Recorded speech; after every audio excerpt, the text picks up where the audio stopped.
Nahaki pirangdugi mamal khangdaba mahakkidamak kaidongnungda mitlu pirang sintharuganu. Thangai muk sengna yabiraktaba asina tattaba wasak amadagi yamna hena fai.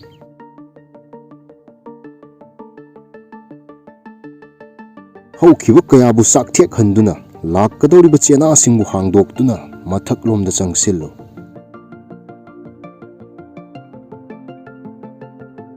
Nahakki harau tayamu fangnaba atoppa singdagi kaidongnungda thiganu. Masina nahakpu naitom tahallakani. Nahak nathanta thijau. Masina nahakna naitom tara fawba apenba fangani. Pangal kanba miyoi ama oyinglawadi ahanbada nathanta lan soknaba hana tamkho. Matam pumnamakta nahak pangal kanba miyoi amadi oidaba yai. Adubu nahak matam pumnamakta thongna phaba miyoi amadi soidana oigani.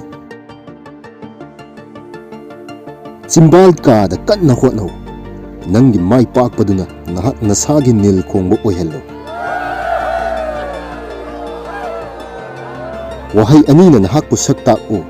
Ahanbada nahaki karimata leitraba matamda nang nasagi akhang kanbaduna. Anisubada nahaki khudingmak leiraba matamda nang nasagi pukningi mataw aduna.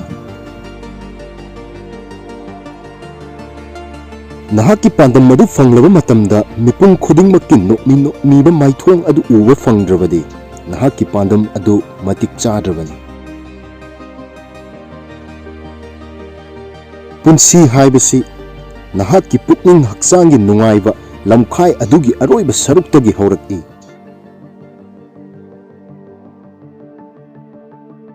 Wakhal wangba miyoi singtana wakhalgi mata adubu nainai.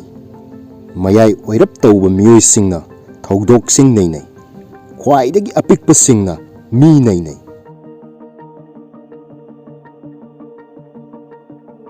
Nahak kayamuk yamna tapna manglomda sangsilli haibasi maru oide. Adubu leppadi yade.